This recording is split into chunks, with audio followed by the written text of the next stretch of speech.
So we're going to be having a conversation with two of our community members who have lived experience on this topic. I want to spend some time introducing Augie and Ness. Augie is, you guys will know, she's one of our Reconnected mentors. She joined Reconnected a few years ago, and she's the mum of 3 boys. She discovered she had ADHD later in life, and she's so passionate, I love this about Augie, about the link between ADHD and our early childhood experiences. And this perspective comes from her own breathwork sessions. I'm really glad to have her coming on and sharing from her experience.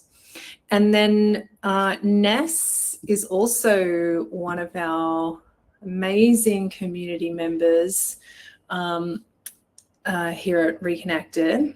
She's in the Reconnected Parenting and is joining us for the 21 days at the moment. Ness has a PhD in psychology, and she's also the mum of 2 wonderful neurodivergent kids. And she's been amazed and fascinated by breathwork since sometime early 2021 when she first did the 5-day free nervous system reset. Ness also realized she was neurodivergent later in life after her journey into investigating these areas for her kids, as well as after finally being stretched to her capacity due to parenting her kids with minimal support. And I think a lot of you will find Ness's insights really fascinating, especially because she, one of her, I think both her kids might have PDA, pathological demand avoidance. And I think possibly Ness might relate to having that in her own self as well. So I'm going to invite Augie and then Ness to join us. Hey, Ness. Hey, how are you? Can you hear me?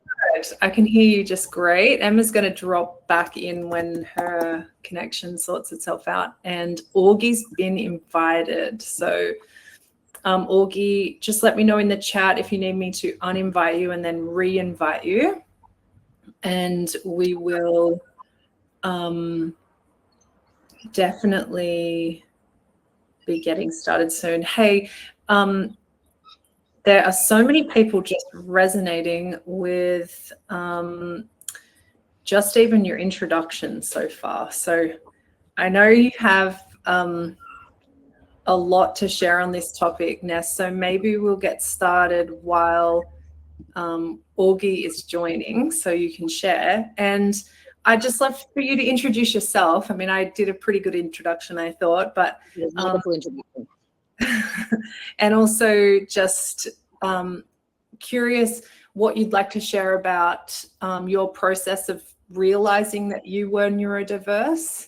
And so I think a lot of people are resonating just with late life diagnosis at the moment. And I know, like, if you're in your 30s and your 40s, it wasn't really being diagnosed wasn't really a thing.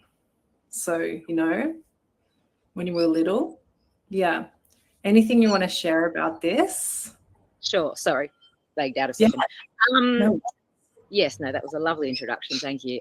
Yeah, I've actually realised, and, you know, it took me a while. It took me listening to all the webinars for my kids on PDA, ASD, ADHD, etc. And eventually it resonated that, oh, hang on, okay. I mean, I was always quirky, but no one pegged me as having any kind of neurodivergence whatsoever, you know, always attained well at school, etc., etc. But yeah, when my kids were diagnosed, and that was a long journey in itself. So my kids have both have been diagnosed with ADHD, autism with a pathological demand avoidance profile. Sorry, I can't. No, I'm looking at the comments. I shouldn't.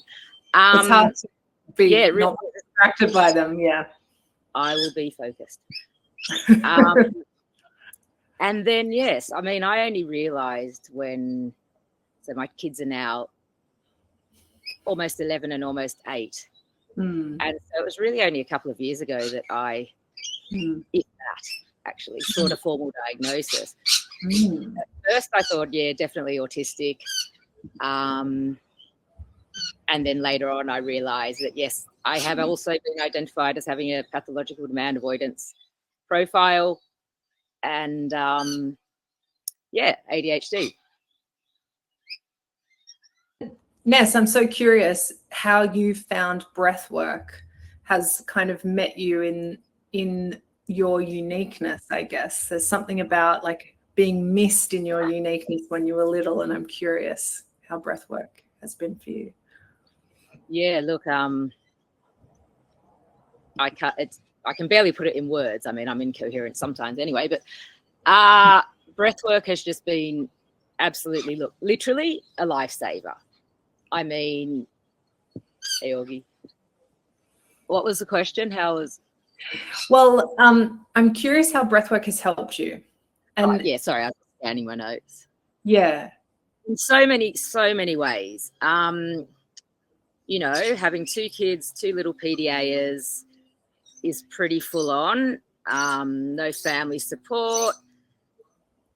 Their dad off at work all the time from 6 till 7 in the night, blah, blah, blah. So it was literally just me. I was going to say battling, but that's maybe a slightly negative word. It was literally just me trying to juggle all the needs of my kids. And it was massive because, PDA sometimes is often linked with quite challenging behaviour. And so my son had exceedingly challenging behaviour. And then when my little girl was born, she was only 6 months old. As soon as she could stand, I really resonate with your story on this, Eleanor. As soon as she could stand, she was fair game. And I literally could not leave my kids alone by themselves. No kidding, not even to have a shower. God, till he was about 6, perhaps. And that, no support structure, basically. Everyone else is work, family not here, blah, blah, blah. Yeah. So if you can imagine, I was at the end of my tether on a fairly regular basis from, for at least 3 to 4 years. Then when I finally, and I won't go into the details, I'm sure a lot of people who do have neurodivergent kids and have their own diagnoses or challenges, it can be challenging. Parenthood is challenging, full stop, let alone throwing all this in. And so, I was literally hanging by a thread. So was the whole family for at least 2 to 3 years. And it was really only when the kids got old enough for me to finally have a little bit of space. I shouldn't go into that detail, but basically, and separating from their dad also gave me a little bit more space. So finally I had some time to myself. I saw the 5-day nervous system reset straight away. Like, I think the second day I joined Instagram because I'm a Luddite. I'm not into social media. And I just went, oh, God, yeah, nervous system reset. I need that. And really, I would have been on the verge I would have been in burnout for years, on the verge of breakdowns multiple times, rock bottom, basically, and struggling even just to stay there and not go under entirely. And literally, as I started breath work, as soon as I discovered it, and obviously it happened fast, really. It gave me capacity to just pop my head out of the deep, deep world that I was in. And it's just changed my life markedly. I can, I'm now regulated sometimes, but I can regulate myself so much quicker. Stuff still happens. The challenges are all still there. But now I have the capacity to come back from that brink of total dysregulation where I'm just despairing, going, oh my God, how am I ever going to get out of this? How are we all going to get out of this? And that would last for weeks. And, you'd be at rock bottom and struggling. And then now that sort of feeling only lasts for about literally an hour or two. I'm just not remotely in the same place. I'm out of survival, which I've been in through my whole life. I realized subsequently, only after starting breathwork, because I finally experienced snatches of being in a regulated state. And it expanded my capacity to a ridiculous amount. And it's affected the whole family dynamics. I mean, my 10-year-old son is aware of it. He loves it when I go off for a breathwork retreat or something, you're going to come back calmer. And the whole family is so much calmer. Yes. What challenges do you feel, Ness, were really specific or unique to having ADHD or being neurodiverse? Or yeah, look, I think it's I was thinking about that when I was on my beach walk. It's to some extent hard to disentangle, I think, given, to an extent. Yeah. I have trauma in my background also, and so it is sometimes hard to disentangle. However, definitely the totally overactive mind of an ADHDer. And also being a parent, there's a constant list of a billion things to do. Yeah. I could never relax. And I mean, I identify with that prior to being a parent, but once you hit parenthood as well as all the rest of it, my brain would not stop. Sorry, there's a train. It's fine, actually, we can't hear it. Okay, good. Yeah. But now I was looking into mindfulness and meditation whenever in the 80s or whatever, and so I've been seeking this sense of presence for my whole life, essentially, mindful, being in the moment. And I thought I'd sort of got there on a relatively regular basis, admittedly with the help of breathwork, until I had to breathe one day. And my mind was I was so aware. Well, it's given me the awareness. Previously, I was just in my mind going round and round and round. And finally, it's given me the ability to witness what my mind is doing. So I had this painful breathwork session, and it was just torturous. And my mind was just going round and round and round. It was driving me nuts, and I was aware of it, and that was making me annoyed. And I was trying to suppress it, et cetera, et cetera. And then finally, I actually just accepted it. I was like, okay, I'm witnessing this. And so lovely, that's what it does. I was just had that acceptance, the ability to perceive it, as well as the ability to be okay with my feelings and what was happening. And that gave me my first moment of true being in the moment. It was phenomenal. It was just amazing. So that is definitely 100% linked to, ADHD and whatnot. Yes. Yeah. There's a couple of examples, but I don't know how much time we have. Yeah, no, please do share. Please. Yeah.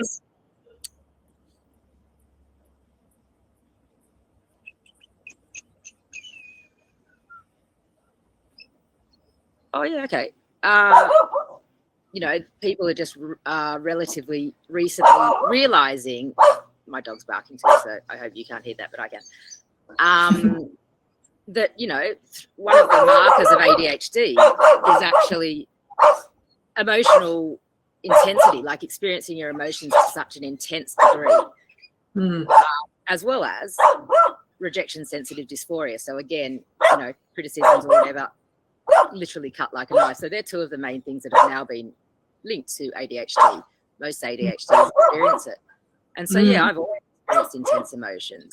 I'd have, what I thought were normal, but obviously they were probably slightly neurodivergent meltdowns when I was a kid. My mum thought they were normal, so that says a lot. So I've experienced intense emotions for the whole of my life. Yeah. And they would derail me. Yeah. Like literally sometimes. Generally the ones to do with relationships and something not going right. They would literally derail me and I couldn't get out of it. And I was thinking about it when I was going for a walk this morning. I don't know if I could say that I don't experience that intensity of the emotions anymore. I'm not sure. It's hard to say. But I know that it's either that I don't experience the intensity of them, or I sort of don't like that idea. I want my, I don't mind experiencing my intense emotions, but I now have the capacity to be with them and not have them literally derail my frontal lobe. I can I can actually still think when I'm in the intensity of these emotions. Yeah, is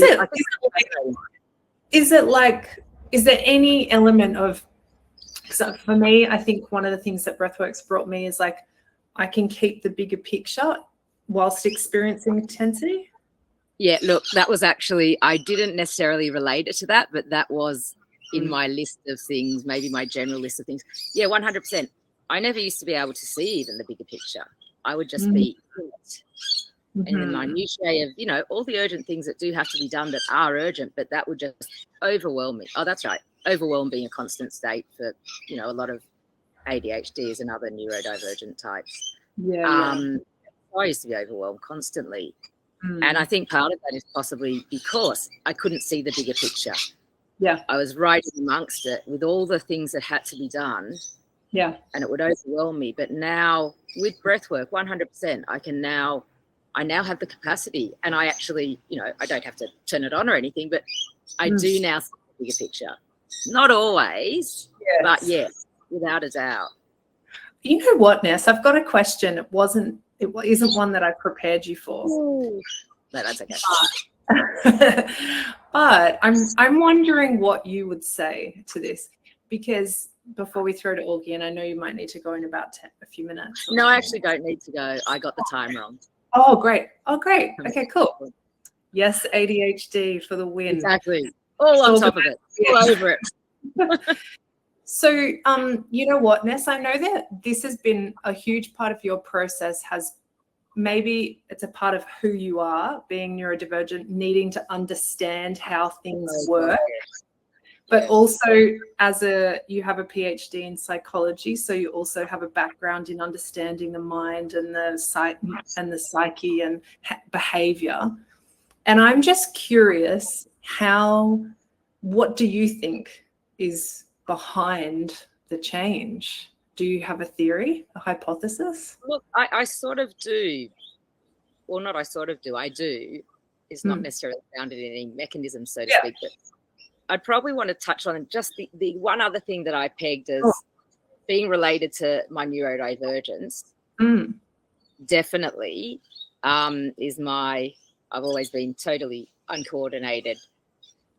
I now know the word for it, you know, my proprioceptive abilities, that is my ability to know where my body is in space, et cetera, has always been abysmal. Yeah. And again, I'm not sure what's linked to trauma and but 100%, you know, I think most autistic people, and probably ADHDs too, I'm not sure on the difference, experience levels of various, you know, lack of proprioceptive abilities. You know, uncoordinated definitely being one of or not uncoordinated, but you know what I mean. Say it in a nice way. Yeah. And like it's things like like bumping into furniture. Exactly. Not knowing they are in space. Yeah. Yes. Yeah. And so I was constantly falling over as a kid. My ability to throw and catch, you know, I could do it, but often I'd throw the ball and it would go over backwards. You know, it was pretty bad in an okay sense. And one of the most obvious things that has happened since breathwork has been that, I mean, I still distinctly remember the breathwork session that I'd had. And I woke up the next morning and literally for the first time ever in my whole life, I was somehow aware of the fact that I could sense, or I thought I could, where my hand was in space. Whereas previously, you know, I'd have to look at it to see. It's hard to explain, but the best way I could think of it was I was actually lying in bed like a newborn, or not a newborn, but when kids finally realize they have the ability to move their hands. So I was lying in bed for half an hour looking quite ridiculous, no doubt, actually doing exactly what you see babies do. Wow. Finally realize that they can work their hands. It was just insane. So I've had, that's the most extreme example, but you know, 100%, it was validated by experiential techniques, you know. I've been with my kids, or the kids' dad, for 20 years, so he knew that I was terrible at catching and throwing. We threw and caught for quite some time after I realised that I could now do it, and he was actually astounded. You know, numerous people have been astounded. I walk differently. My whole body feels different. So, drum teacher give you a compliment recently? Sorry? Didn't your drumming teacher give you a compliment? Yeah, recently? yeah. I learn the drums, but, you know, I don't get to practice because I'm too busy. But every time I do a large, you know, a 7-day extensive whatever on with breathing, lots of breathing sessions, every time without, you know, virtually any practice, when I have my next session, I say to my teacher, you know, I couldn't do this before, could I? I wasn't this fast. I was, yeah. He notices 100%. It's just insane. I can dance now also. Incredible. And it makes me really curious about your intentions, because I think this might be one of those areas where it's like you wouldn't necessarily consciously set intentions to be able to sense your hands, for example, or feel your body in space, but it's just this overflow positive effect of and these practices.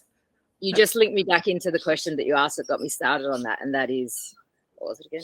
Oh, yes. How? Why? I think 100% some of it is to, or if not the majority of it, you know, the body keeps a score. I had no idea that, I don't know, just the capacity that you have in your mind.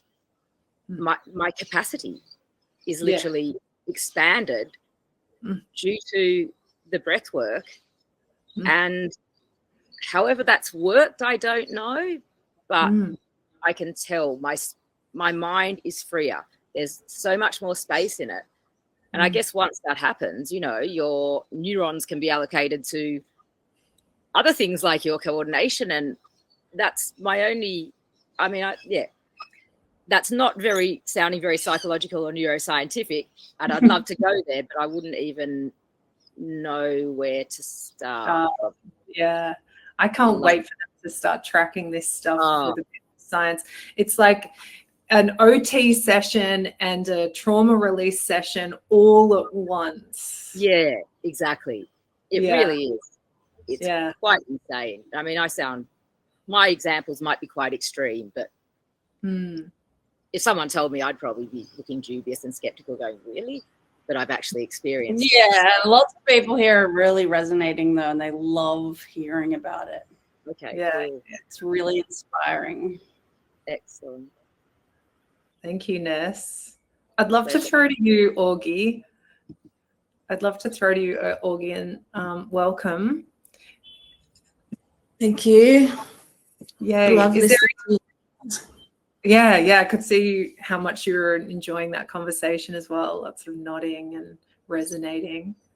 Do you, is there anything you would like to share about your, like how you identify as being neurodiverse, or what, and just introduce yourself? And also, I have a feeling a lot of people on here will have been supported by you over the last little while. Yeah, there are a lot of people who are really excited when they saw Augie pop up, because Augie is one of our mentors here.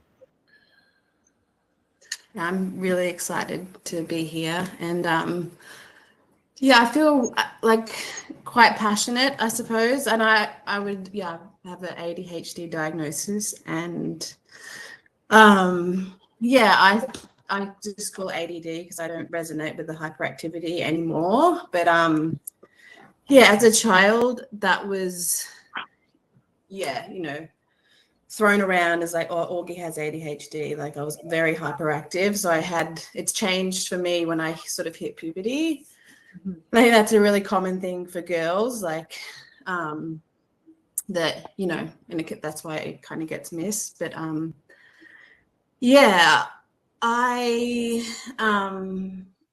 it's been a long journey, I suppose. Should I talk a bit about like my life pre-breathwork in terms of whatever feels alive for you to share? It's really valuable. So when I think of my life pre-finding breathwork, it's just like chaos. I'll interrupt and I'll just guide Ness. Ness, down the bottom of your screen, there'll be a little, and you can click on it and it will mute you. And then the dog barking's no worries. Yeah, great. Thanks, Ness. Okay, sorry, Augie. Yeah, just like it was chaos really. And like chaos pre-kids, but in a really different way. Like I went to uni and I could never, even though I was really engaged while I was there with the subjects, and I couldn't do it. Like it wasn't that I couldn't understand what was happening. I just couldn't get any of the work done. And I think things had like come up when I was at school, like I couldn't sit still, but I was in a really supportive environment. So, you know, my teacher would say if I couldn't sit down to do my drawing or my painting, I could stand up, you know, and kind of move around. Or if there was too much energy, I could run around the oval. So I was really like supported. So yeah, like there were times, I think I was about 10, where I got sat on my own desk, like away from everyone else, because I couldn't stop touching or talking other people. And so, but yeah, nothing, you know, I was in that environment really supported. And then it wasn't really until I left school and went to uni and moved out of home where then it was like I didn't have the support and the rhythm of like my child life and school, and then it just everything was like wild. Yeah, I got to this point where like I felt so kind of ashamed of myself that I couldn't get any of my uni work done, or even that just getting out of the house, like all the steps, like the bus, it just sounds like sort of, you know, like that's just a normal thing. You get up and you get on the bus and you get the tram, but it was like, it was like all of that was too much in my body. Like I couldn't work out. Instead of, I think this is a major thing that I've noticed for me anyway, with like having an ADHD brain, is that when you have a task, you can't break down the task and you have all the pieces of the task in your mind at the exact same time. And it sort of, means that then I shut down because it's too much. I can't think, you know, I don't just be like, oh, we're going to go camping. It's like, oh my gosh, the food, I've got to pack, I've got to drive there, I've got to get all the stuff for the kids. But then I'm thinking, oh, when I get back, I'm going to have to wash all the clothes. Like I can't, it's not like I'm, you know, going step by step. Step by step. Yeah. And so I think it's like, it's okay when you're in a supportive environment, when, you know, you have a kind of a rhythm and not that much to do, then you can kind of, you know, there's support there or whatever.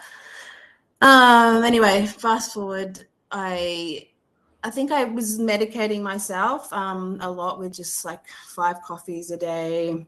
And then that, as I got further into my 20s, that became a bit more destructive with the kind of things that I was using, I suppose, to find that, and then I had kids, and in a way it was like that's the thing, it's like some points in my life where I've been able to achieve things to a really high level was like the hyper focus, and you know, but they had to be something that I was super into, and it was often nothing to do with school or education or anything. And then I had my first son, and that just like, it actually was so good for my ADHD because I had just the one child and I could hyper focus. Like, it was the first time, because up until then I'd felt like, and people had said it to me, like, you're terrible at life, like, you know, you can't, and that's what I felt like I can't adult, you know, like I can't pay the bills and I get so many parking fines. And that real impulsive thing of just being like, not thinking through to the kind of consequences of things is just, I was just like, that's what I felt like. I can't be an adult. Like there's no space for me in this place and I don't understand it. And getting really confused as well how people could be organized. Like it didn't make sense. And it's not like, I feel like I'm trying, but I can't do what normal people do. Yeah, and then I had my son. And that was amazing. Like I felt like for the first time, like I'm actually good at this. Like I felt so good at like just, yeah, I mean, at the same time as like I didn't do that much cooking. I don't really know how we ate. I think we're living in the city and we got a lot of takeaway. I don't know. But and I lived in a share house. So there was like lots of people cooking. So yeah, that was a good time in my life and a time when I actually had this thing I could focus on that I felt good at. And I think, yeah, my self-esteem was better and I wasn't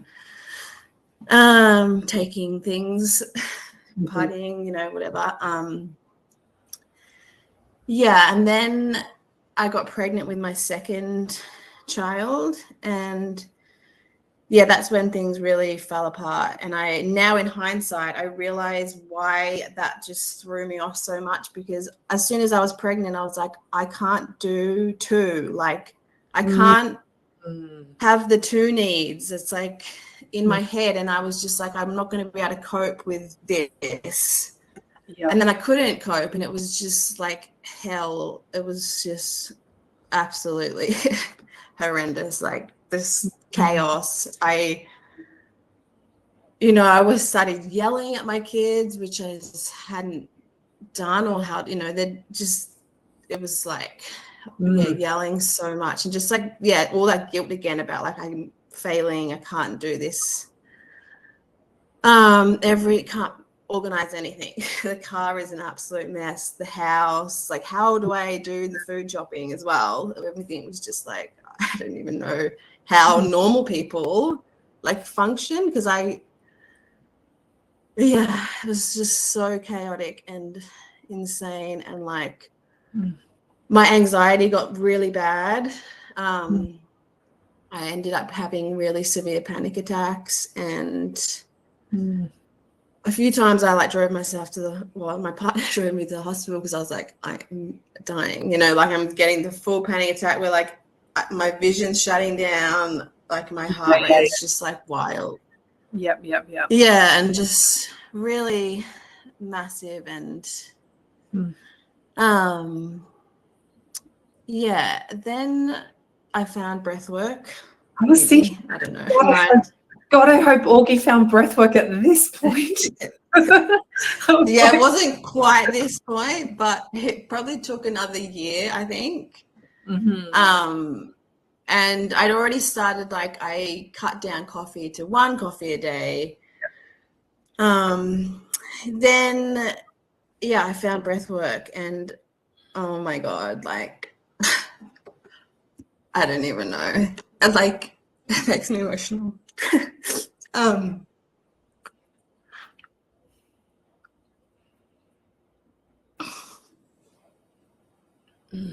Yeah, I did the 5-day reset, and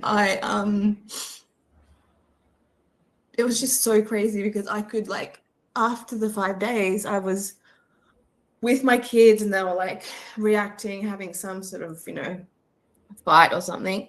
And then I was like, oh my gosh, I can't feel it in my body. Like, you know, I wasn't feeling like the pain, like before, like their, you know, arguments or dysregulation had caused, like, you know, I'm feeling it in my nervous system. Yeah. And I was like, oh my God. And I could just respond to them in this really different way. I was like, this is wild. And then on that same day, we'd had to go to the city, and my partner's like, we'll get the train. And in the past, I've been like, I'm not getting the train. Like, I'm not getting the kids like ready with all their stuff. And how do we get from the train to the place where we're going? I was like, I cannot do that. I was like, okay. And then I was like, I had to get, at this point, my son, he had a quite like serious autoimmune condition that he got when he was 3. So on this like autoimmune diet. So anyway, we're going to a birthday party. So I had to get snacks, and normally that would have just derailed my day, like getting there, getting the snacks. I was like, okay. And I packed lunch boxes in my bag, and I went to the Coles that was near the train station, and I got their snacks and I put it in the lunchbox, and I was like, oh my God, like I have never done that. And I was just like, yes, I can't believe it. And I was just like, this feels so good. Whoa. What did you think Yeah. was going on in that moment when you did something that, like, it sounds simple, but when you can't actually access that level of step by step in your mind, but when the overwhelm just dropped away and you could do it, like, what was that moment like for you, Augie? I want to spend more time in that, feeling that with you. It was just like so much joy, and like I felt so proud of myself. I was like, I can't, I was like, when I was packing the snacks in their lunch, I was like, I can't believe that I'm this mum right now. Like, I was just like, this is insane, because this is not, it hadn't been me ever. Yeah. Yeah, it just was like, I actually couldn't believe it. And I don't know. I don't have really words. It was just the best feeling. And I just, sometimes I'm like, to my old self, you should like see me now. Like, I'm so organized, and every day when I like do all this stuff, I'm just like, oh my God, like it's such a reward. Like, it feels so good. And I don't know, just it's so and I mean, that was the start of it, like that was the beginning. And now, like, I skip forward like a year and how long ago? Maybe 2 years. 2 years, I think now, Augie. Yeah. 2 years. Yeah, and things have just like completely shifted. And not even just for me, it's with my kids as well. My youngest, I was sort of got into the process of getting him diagnosed with ADHD because, I mean, there was just so many things. And just how much, like, me and like, as I keep getting more and more regulated, I'm able to hold him and his dysregulation. And then he can regulate because I'm regulated, like, and so I just see the shifts happening for him too. And I don't know what this magic is, but honestly, there's a lot of people who wanted to know, like, they want to know, well, how do we do it for our kids? And you just kind of nailed it right there, that you were doing your work, and it's helped you to be the stronger nervous system so you can hold what's right for him. Yeah, so cool. It's wild. I am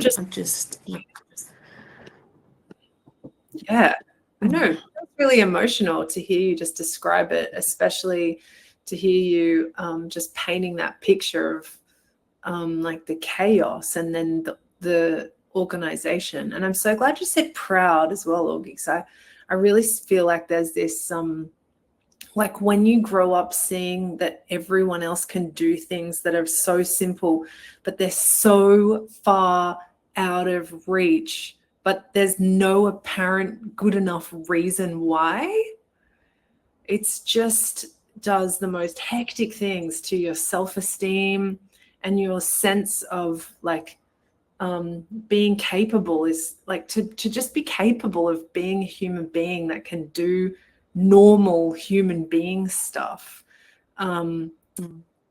is it's like we need to feel like we have this capacity. And like you said capacity a lot too, Ness, but it's like that another word is that capability, and it's like it gives us our like I am, like the I am, I can,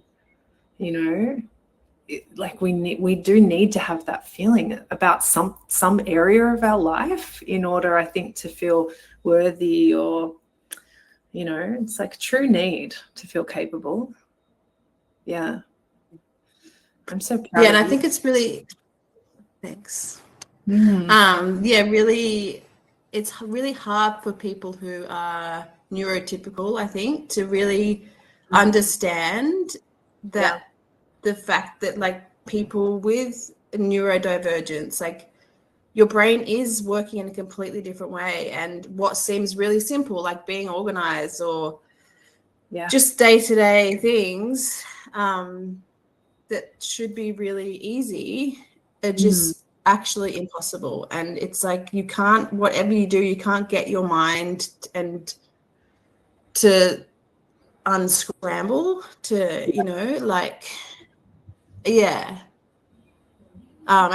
People often, it's like, oh, you're lazy, or you're just bad at life, or like, you know, all those things that you like, try harder, or you know, just do the thing. Like, just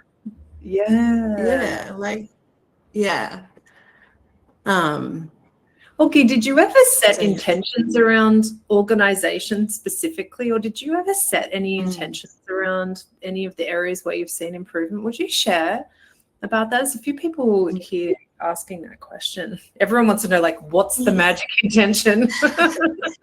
Yeah, I actually did. I set one on being organized.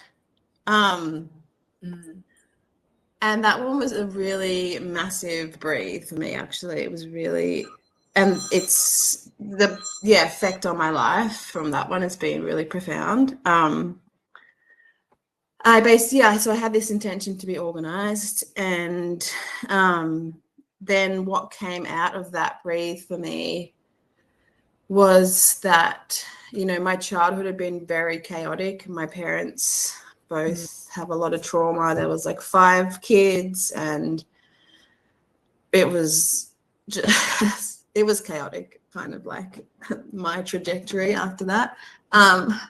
But in the chaos, I had a sister who was 7 years older than me. And it was like, in my mind's eyes, just this chaos of like my parents being up here, I guess they were visually, and then my sister's face, and it's just like, I could see her face, and she was like the anchor. Like, I feel like she must have spent a lot of time like being close to me and like playing, and I could really see her face, and it was so calming. It was like my anchor in this whirlwind of whatever that was, and so grounding. And then when I was 11, actually she'd left to go, she's won an exchange when I was 7 and she was 14, and that like broke my heart. Like, I remember being at the airport and I just was like inconsolable. It was, and I really still feel that feeling. And then she'd gone to stay in Ireland, and she went again when she turned 18. I was like 11 and a half. And she left, and I didn't, you know, obviously this is what's coming up in the breathe, that I then was left in my chaos without any anchor. And it was just like, I couldn't find a bearing. It was just like, complete chaos. And and then I did another breathe after that, being that I am my own anchor and that I'm safe now. Like, and then that just like changed everything. Everything's changed since then. So that is so just Augie, and I'm obsessed with hearing the way that your intentions not your intentions, the way that your process unfolded, the way that your intention around organization led you to the next step, which was the anchor, which led you to rewiring the anchor. You know, I think you would have seen, like, in the reset, a lot of people We're learning in the 21 days about how to use intention. And it's just such a beautiful example of the way that our intentions lead us to the next step and the next step and the next step sometimes. Yeah. Just jump in and share something. It just reminded me. I remember very early on in one of my breathing sessions, I was breathing. My intention was, how on earth, do I get to do everything that I need to do at the level at which I wish to do it, which is obviously a capable level. And so I did a breathe, setting the intention, to have more space and time in my day-to-day life so that I could actually achieve things as well as, even enjoy things. And I distinctly recall, and Augie just reminded me when we were talking about it, because I was trying to remember what happened when I breathed and that sort of thing. The prompt dropped in, 100% heal your past. And I think, and then, a whole historical thing came together in my mind about some of the trauma in my past, et cetera, et cetera. But that was a distinct message. And it makes perfect sense too regarding capacity. Once our minds are free of, and our bodies are free of all this clutter, et cetera, we can our minds will function more efficiently, basically. I can't remember if something else came out of another recent one, but I don't remember what it was. But I remember that one. Yes. And it wasn't what I was expecting at all. Yes. Yeah. What do you remember your intent? I'm sorry if you said this before, but did you say what your intention was around that breathe? Yes, it was basically to have more space and time in my life, in my day-to-day existence, as well as my life, so that I could actually do everything that I needed to do. To the level at which I wished to do it, which is well, obviously. Yes. It's like, help me, I need more space and time, And that's what pops in. And that has happened, sure. I feel like one of the themes that I'm hearing is there's two themes I'm hearing. Like, one is the expanding capacity, but the other is like the presence, which to me I would also say is like is being with, and that anchor, like that that it's like the presence of a brain that is organized.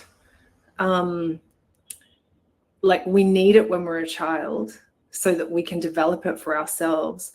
But what blows me out of the water and makes me feel really emotional is that we can give it to ourselves, and that this is an area where we could think like, it makes sense that you could give this to yourself on an emotional level, but that we're giving it to ourselves. You guys are describing a process of that you've given yourself this organization, internal mental organization through presence with yourselves, which is, and kind of in this area where we think our brains, like I think there's a lot of, we still think our brains are very concrete and unchangeable, and it's like, well, then they're this and here's the label, and so that's what they're like, and we just have to accept that or help them to expand their capacity, or maybe put other scaffolds in place so that we can get it done in other ways.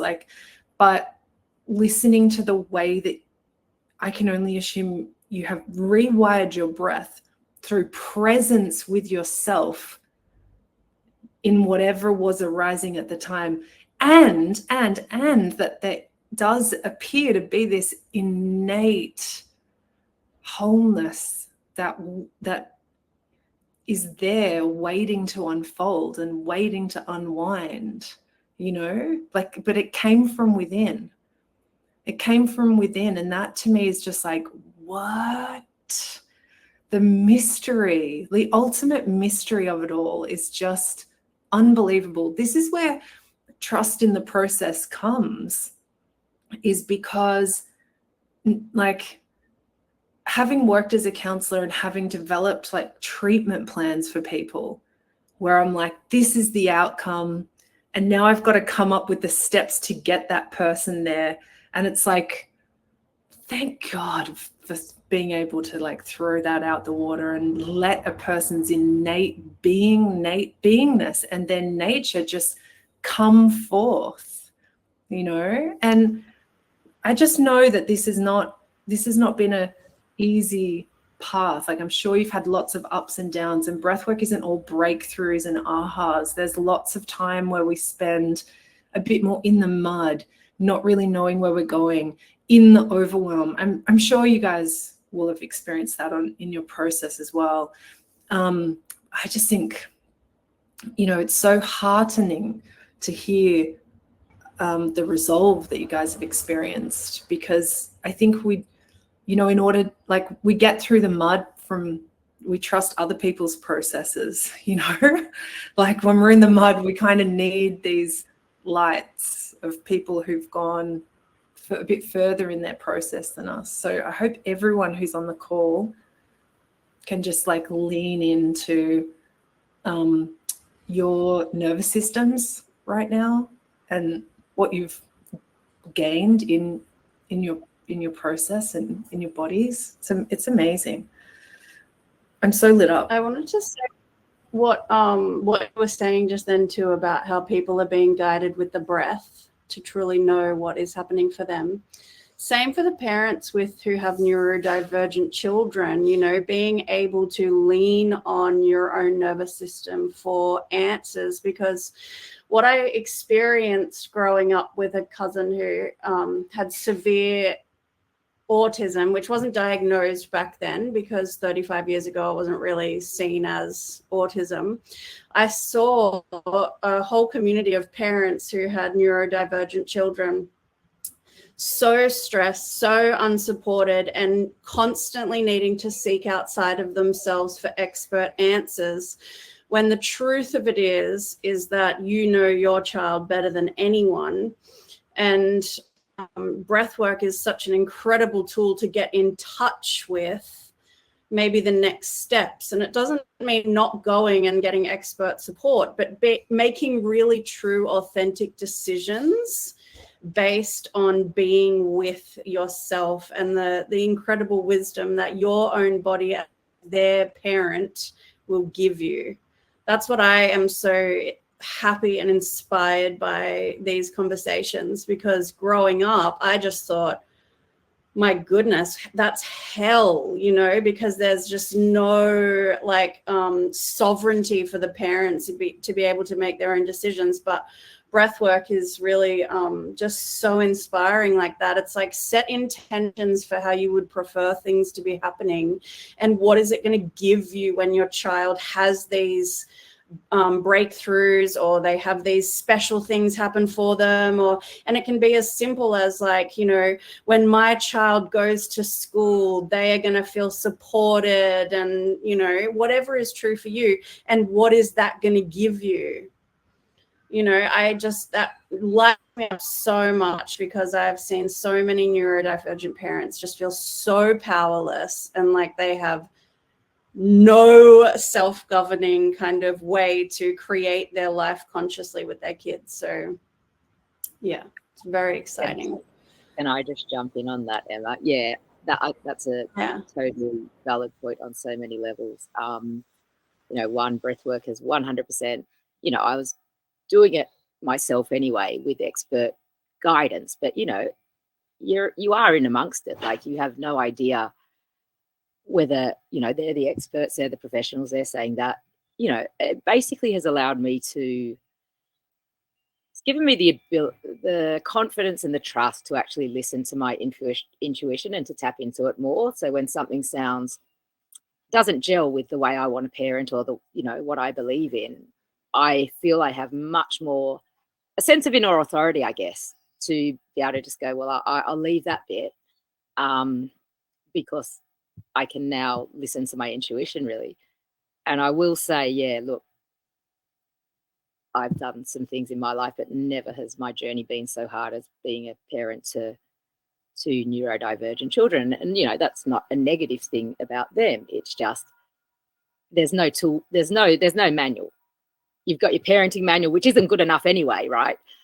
And then you've got nothing, basically. and you're clutching at straws half the time. And I have to say that my mental health was in the worst state ever. You know, without a doubt, breathwork has saved my life. I will say that. I don't mind saying it. It sounds extreme, but 100 million%, and probably on multiple occasions.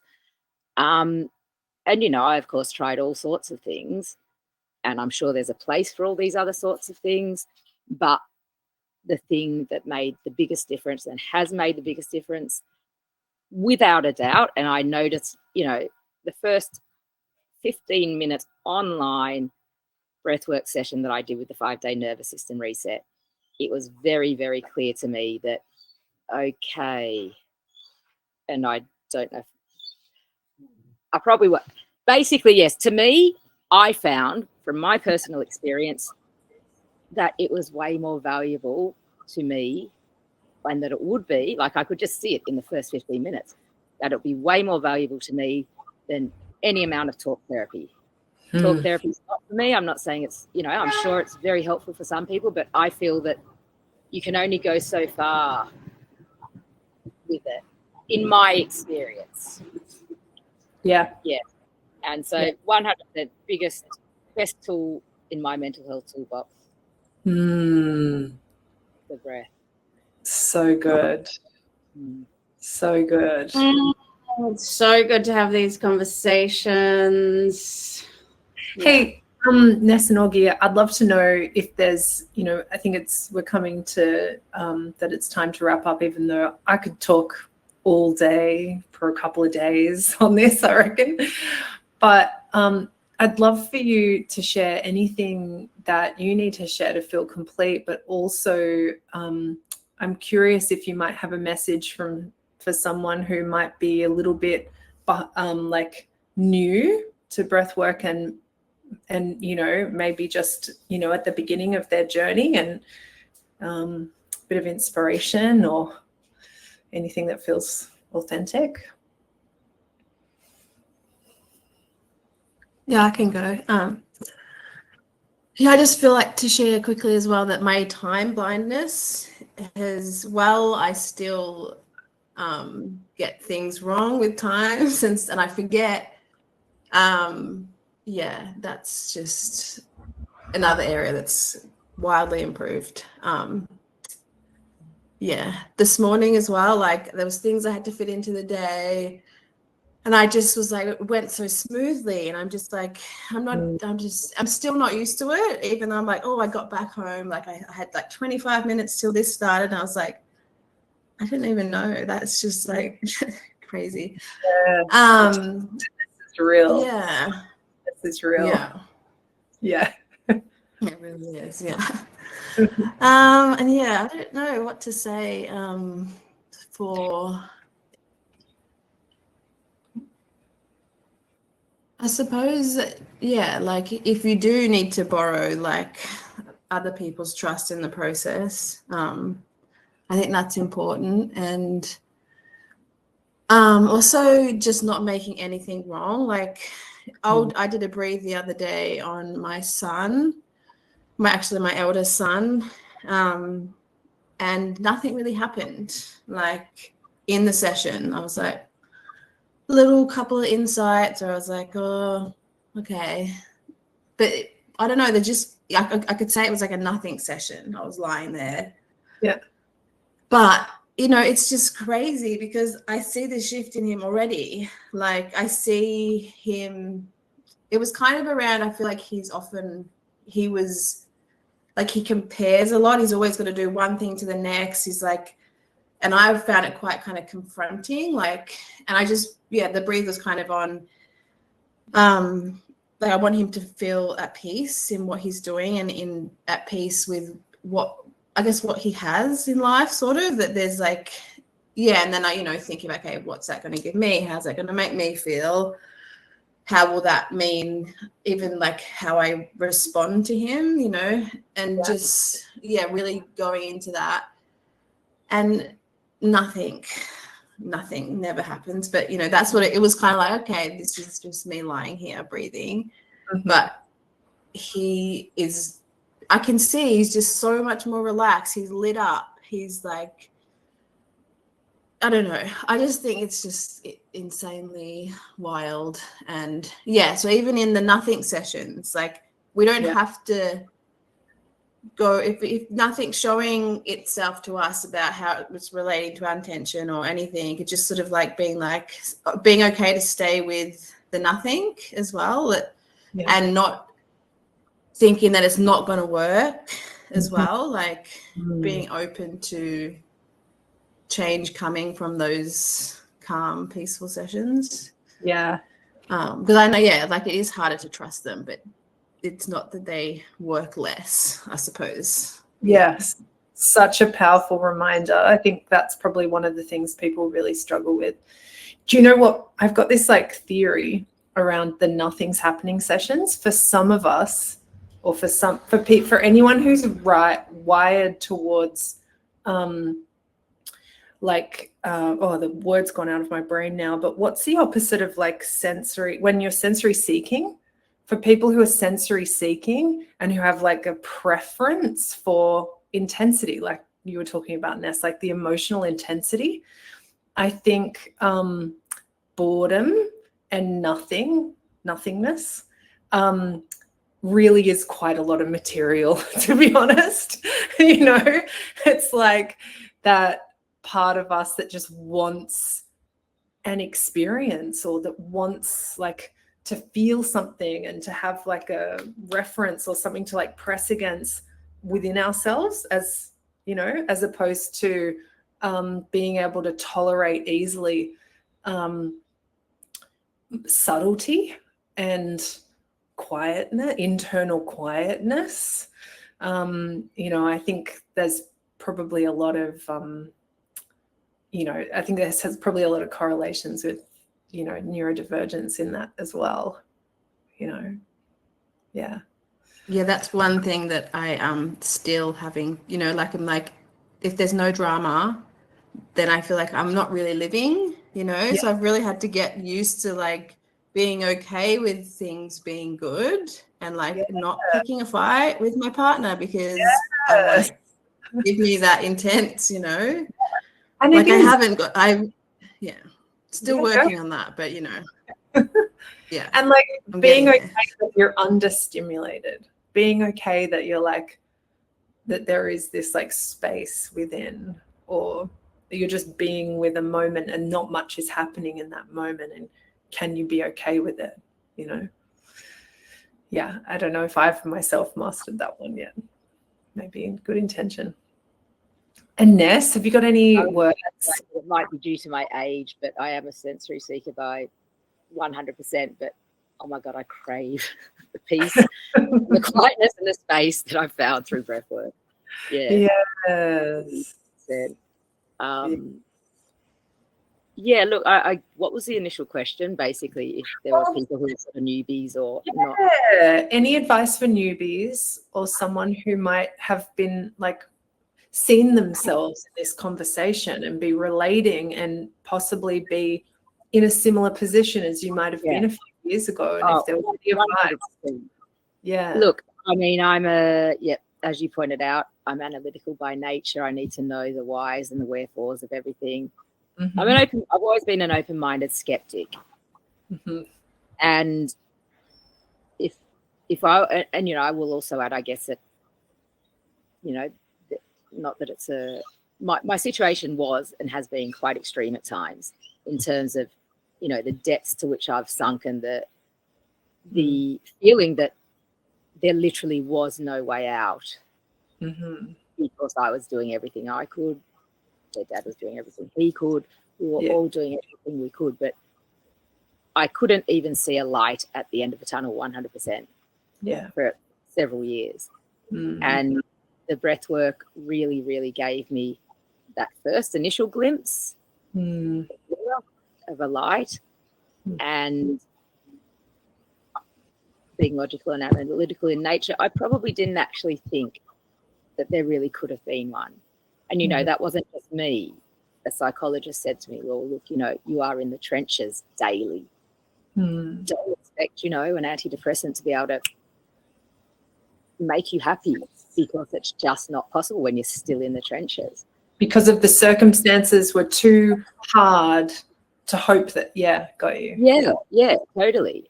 And I consider myself almost like a poster pin-up of we can actually do this with the help of our breath.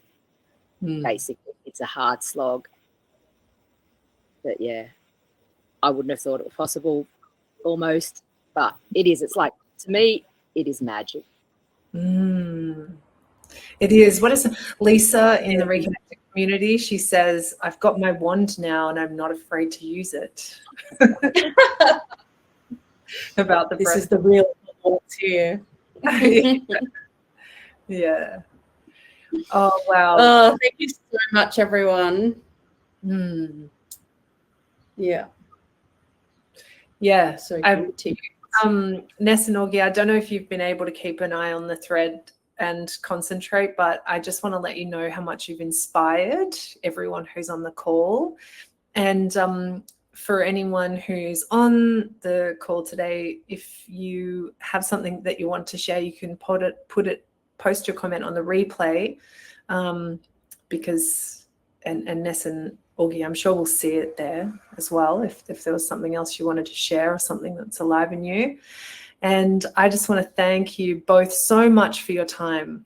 Really, it's given everyone in the 21 days so much. And I've noticed as well a lot of people getting a lot of empathy and insight into what it might be like for their loved ones who are ADHD or neurodivergent, etc. And I think that that's such a powerful ripple to have.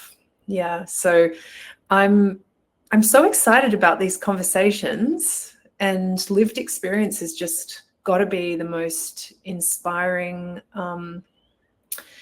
thing to be around. So thank you so much for sharing your process.